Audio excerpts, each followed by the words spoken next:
Italian Prime Minister Giorgia Meloni announced that EU states will not be directly involved in the G7's $50 billion loan to Ukraine for now. The Group of Seven, G7, nations plan to raise this loan based on income from frozen Russian assets.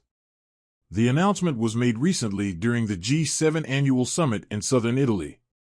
The G7, comprising rich democracies, agreed to provide loans backed by interest from the blocked Russian funds. The loan of about $50 billion will be provided by the United States, Canada, the United Kingdom, and possibly Japan. Japan's participation is subject to its constitutional constraints. European nations are not currently involved in the loan, as the assets are mobilized in Europe. The EU's role is to provide a guarantee mechanism to repay the loan. Meloni spoke about this during a press conference at the Borgo Ignazia resort in Savoletri, Italy. EU officials had suggested earlier that the 27-nation bloc might provide about half the sum, which contradicts Meloni's statement. Approximately €260 billion in Russian assets have been frozen under sanctions.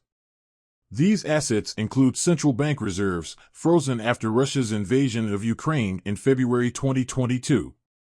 About €190 billion of the assets are held in Euroclear, a Belgium-based central securities depository. This makes the EU a significant player in plans to use the frozen assets. The United States holds about $5 billion of these assets. Meloni expressed no concern about the potential unfreezing of Russian assets before the loan is repaid. She stated that unfreezing could only happen through a peace negotiation, including commitments on rebuilding Ukraine. The G7's loan to Ukraine highlights international efforts to support the country amidst ongoing conflict. Russia has warned that seizure and use of its assets will lead to a response, which can include Western assets in Russia being a possible target. But what remains clear is that Russia will not want to let this happen without any consequences. Ukraine, on the other hand, very much so desires access to Russian funds locked into places like Europe to contribute to its war or economic efforts. It remains to be seen what will happen to all this money.